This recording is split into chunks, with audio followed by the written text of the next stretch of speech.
नमः शिवाय। जय माता दी दोस्तों।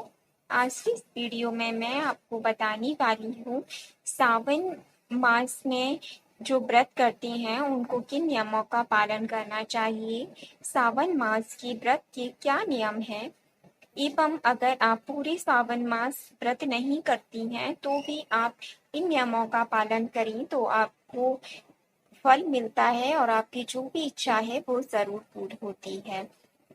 तो ऐसे में आप ये वीडियो पूरा लास्ट तक जरूर देखें, जिससे सावन महीने में क्या करना चाहिए और क्या नहीं करना चाहिए इस बात की जानकारी आपको मिल सके।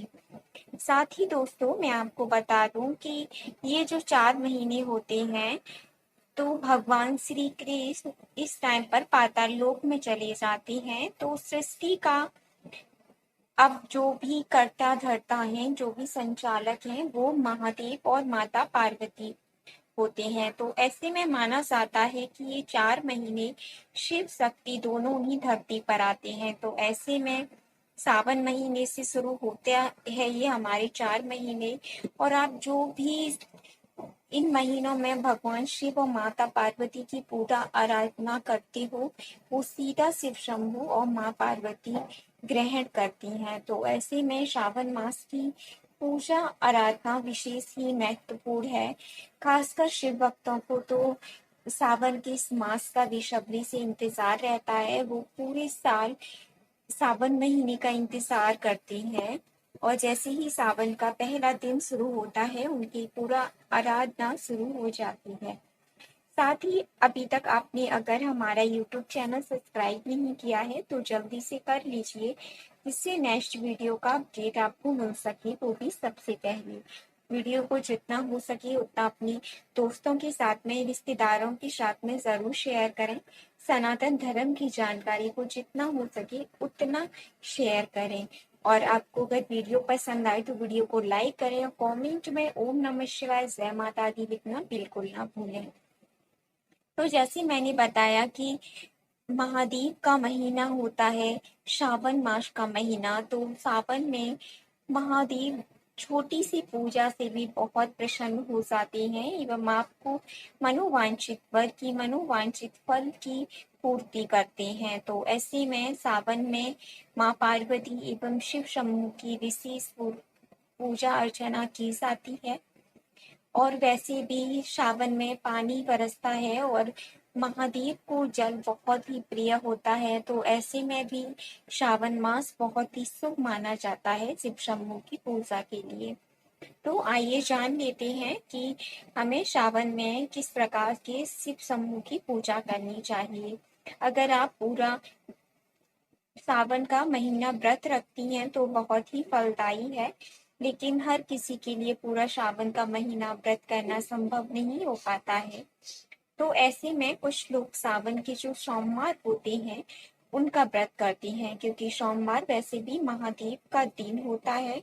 तो ऐसे में सावन की सोमवार विशेष फलदायी मानी जाती हैं। तो ऐसे में अगर आप पूरे सावन के महीने आप विशेष पूरा आराधना ना कर पाए तो कम से कम आपको सावन के सोमवार को महादेव की पूजा अर्चना जरूर करनी चाहिए।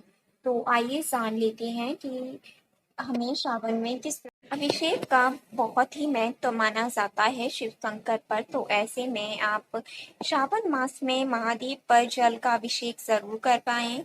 आपको जल का अभिषेक करवाना है महादेव को पूरा कार्तिक मास।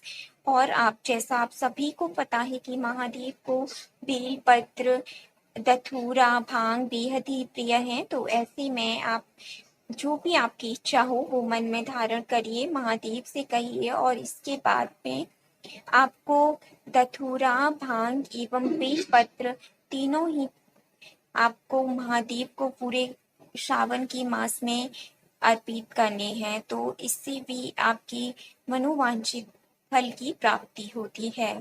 एवं सावन मास में दान पुण्य का भी बेहद महत्व माना जाता है। तो ऐसे में आप दान में आप दूध का दान कर सकते हैं, आपको बेहद ही फल मिलेगा। साथ ही इस टाइम पर नंदी की पूजा का भी विशेष महत्व है।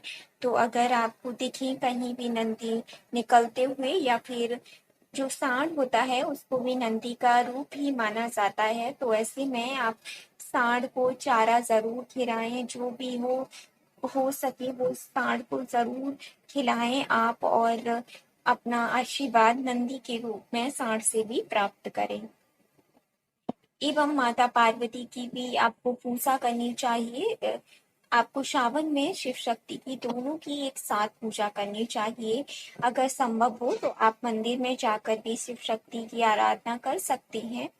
अगर मंदिर में आप नहीं जा सकते हैं रोजाना, तो आपको घर पर ही महादेव की पूजा करनी चाहिए। आप घर पर ही शिवलिंग बना लें, आप मिट्टी की भी शिवलिंग बना सकते हैं, और उसे ही पूरा श्रावण के महीने में आपको पूजा करनी चाहिए। आप जितनी पूजा अर्चना करते हैं महादेव की श्रावण मास में, उतना ही आपको फल मिलेगा। साथ में ही अगर हो सके तो श्रावण के मास में जो भी सोमवार आते हैं उस दिन आप मंदिर जरूर जाएं। उस दिन मंदिर जाने का भी विशेष महत्व है, अपना एक अलग ही महत्व माना जाता है। साथ ही अब हम बात कर लेते हैं कि जो व्रत करने वाले हैं उनको क्या खाना चाहिए। तो व्रत में आप फलों का सेवन, जैसे कि आम खा सकती हैं, इस टाइम पर आम भी चल रहा है, बेल भी खा सकती हैं, और अभी जामुन मिल रही है तो जामुन भी हमारे लिए बहुत अच्छा रहता है। आप जामुन का भी सेवन भरपूर कर सकते हैं। एवं जो कार्तिक मास में, श्रावण मास में व्रत नहीं कर रहे हैं, तो उनको किस नियमों का पालन करना चाहिए, उनको कम से कम क्या खाने से बचना चाहिए। तो जो भी सावन मास में अगर व्रत नहीं कर रहे हैं तो उनको तामसिक भोजन नहीं करना चाहिए। श्रावण मास में तामसिक भोजन करना निषेध माना जाता है, तो आप ऐसे में सुपाच्य भोजन ही करें। आपको प्याज का, लहसुन का, मांस मंदिरा का बिल्कुल भी सेवन सावन के महीने में नहीं करना है। एवं जो भी व्रत कर रही हैं, जो इन्होंने व्रत किया है श्रावण के महीने में, तो उनको पूरा श्रावण के मास ब्रह्मचर्य का पालन करना चाहिए।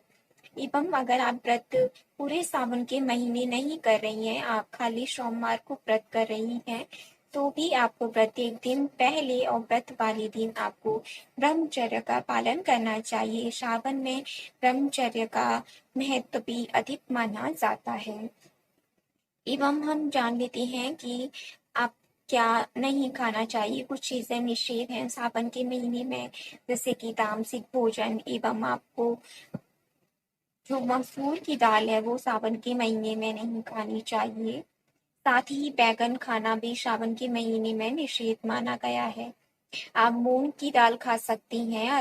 साथ में ही शिवलिंग पर, जैसे कि आपको सभी को पता है कि महादेव को अगर आप जल भी अर्पित कर दें तो भी वो बहुत प्रसन्न हो जाती हैं, लेकिन कुछ चीजों की बिल्कुल मनाही होती है शिवलिंग पर चढ़ाने की। तो ऐसे में आपको बचना चाहिए कि सावन मास आप वो चीजें शिवलिंग पर बिल्कुल ना चढ़ाएं जो महादेव को नहीं पसंद है। उनमें से है हल्दी। हल्दी शिवलिंग पर नहीं चढ़ाई जाती है, आपको हल्दी शिवलिंग पर नहीं चढ़ानी चाहिए। एवं कंदीर के फूल का भी निषेध माना जाता है। कंदीर के फूल को भी आपको शिवलिंग पर नहीं चढ़ाना चाहिए। साथ ही तुलसी को शिव शंभू के पूरे परिवार पर ही नहीं चढ़ानी चाहिए, चाहे वो माता पार्वती हो, गणपति बाबा हो, या फिर शिव शंभू या स्वयं कार्तिक भगवान, आपको नहीं चढ़ाना चाहिए तुलसी। ऐसा करने से महादेव सावन में आपसे नाराज हो सकते हैं, तो आपको ऐसा कुछ भी नहीं करना चाहिए जिससे हमारे शिव शंभू अपने ही सावन के महीने में हमसे नाराज हो जाए।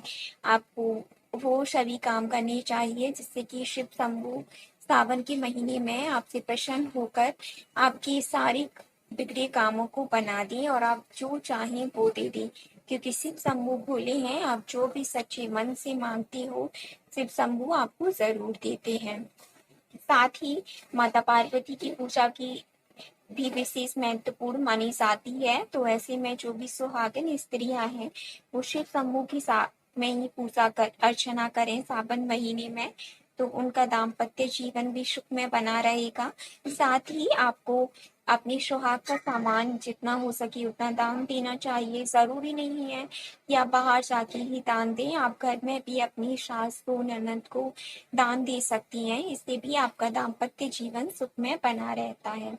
तो फिलहाल इस वीडियो में इतना ही। उम्मीद करती हूँ आपके लिए वीडियो लाभकारी सिद्ध हो, साथ ही ये वीडियो आपको पसंद आए। अगर वीडियो पसंद आए तो कमेंट करके ज़रूर बताएं और कमेंट में ओम नमः शिवाय, जय माता दी लिखना ना भूलें।